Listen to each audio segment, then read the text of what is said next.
తిరుపతి జిల్లాలో పోలీసులు వినూత్న కార్యక్రమానికి శ్రీకారం చుట్టారు. జిల్లా వ్యాప్తంగా ఉన్న ద్విచక్ర వాహనదారులు హెల్మెట్ ధరించకుండా వస్తే పెట్రోల్ కొట్టకూడదనే విధానాన్ని తీసుకొచ్చారు. అంతేకాకుండా హెల్మెట్ లేని వారికి పెట్రోల్ కొడితే కఠిన చర్యలు ఉంటాయని పెట్రోల్ బంక్ సిబ్బందిని సైతం హెచ్చరించారు. ఈ విధానాన్ని సోమవారం నుంచి అమల్లోకి తీసుకొచ్చారు. మరింత సమాచారం మా తిరుపతి జిల్లా స్పెషల్ కరెస్పాండెంట్ సెల్వం అందిస్తారు.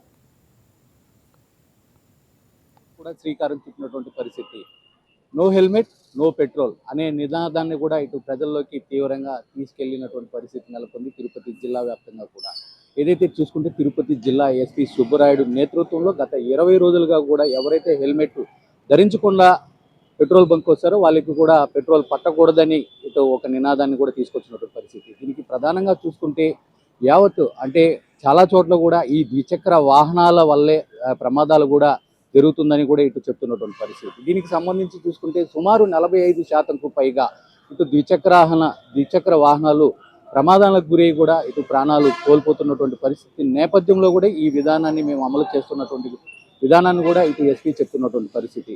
ప్రస్తుతానికి మనం తిరుపతి లీలామహల్ ప్రాంతంలో ఉన్నాం. ఇక్కడైతే పెట్రోల్ బంక్లో కూడా ఏదైతే ఉన్నారో ఇక్కడ పెట్రోల్ పట్టించుకునేదానికి ఓ మహిళ కూడా వచ్చినటువంటి పరిస్థితి. ఎవరైతే హెల్మెట్ ధరించకుండా ఇక్కడికి వస్తారో వాళ్ళకి పెట్రోల్ కూడా పట్టినటువంటి పరిస్థితి నెలకొంది. ప్రస్తుతానికి చూసుకుంటే ఈ విధానాన్ని నిన్నటి రోజు నుంచి కూడా పూర్తి స్థాయిలో అమలు చేసినటువంటి పరిస్థితి నెలకొంది. దీనికి సంబంధించి ఇంకో ప్రధానంగా చూసుకుంటే ఎవరైతే హెల్మెట్ లేకుండా వస్తారో వాళ్ళకి పెట్రోల్ కానీ పడితే ఇటు పెట్రోల్ బంక్ యాజమాన్యం కూడా పైన కూడా తీవ్రమైనటువంటి చర్యలు తీసుకుంటామని ఇప్పటికే తిరుపతి జిల్లా ఎస్పీ సుబ్బరాయుడు పేర్కొన్నటువంటి పరిస్థితి. మరో పక్క చూసుకుంటే ఇప్పటికే చూసుకుంటే దాదాపు ఎక్కడ చూసినా కూడా ద్విచక్ర వాహనదారులు 90% పైగా కూడా హెల్మెట్లు ధరించకుండా ఇటు రోడ్డు ప్రయాణాలు అయితే కూడా చేస్తున్నారు. ఈ నేపథ్యంలో వాళ్ళని కూడా ఏదైతే తమకు ఫైన్ విధించడం ప్రధాన ధ్యేయం కాదు, వాళ్ళ ప్రాణాలే మాకు ముఖ్యమని చెప్పి ఈ ధ్యేయంతోనే హెల్మెట్ ధరించాలనే విధానాన్ని కూడా తీసుకుని వచ్చినటువంటి పరిస్థితి.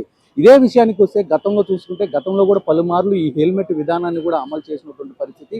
దీనికి సంబంధించి చూసుకుంటే తిరుపతిలో ఇటు ఉగ్రవాదులు ముప్పు కానీ అదేవిధంగా చైన్ స్నాచింగ్స్ కూడా అధిక సంఖ్యలో జరిగే నేపథ్యంలోనే గతంలో కూడా ఈ హెల్మెట్ విధానాన్ని పూర్తిగా రద్దు చేసినటువంటి పరిస్థితి. ఇప్పుడు తాజాగా చూసుకుంటే ఈ గుణాంకాలు ఏదైతే ఈ సంబంధించి కానీ చూసుకుంటే ప్రమాదాలు ఎక్కువగా జరుగుతున్నాయి, అది కూడా ద్విచక్ర వాహనాల వల్లే ఎక్కువగా కూడా ప్రమాదాలు జరుగుతున్నాయని గుర్తించిన నేపథ్యంలో ఈ విధానాన్ని కూడా అమలు చేసినటువంటి పరిస్థితి ప్రస్తుతానికి నెలకొంది. ఏదైతే ఇప్పటికీ ఇక్కడ కొంతమంది ఒక బైకర్ కూడా ఉన్నారు, మనం మాట్లాడే ప్రయత్నం చేస్తాం.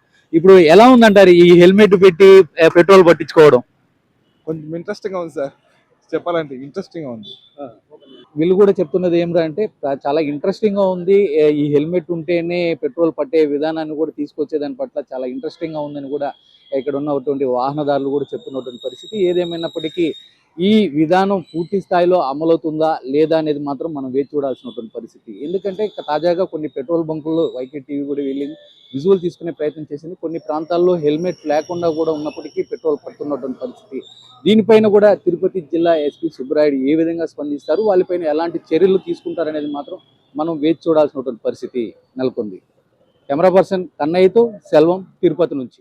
ఈ వీడియో మీకు నచ్చినట్లయితే లైక్ కొట్టి షేర్ చేసి మా వైకే టీవీ ఛానల్ని సబ్స్క్రైబ్ చేయండి.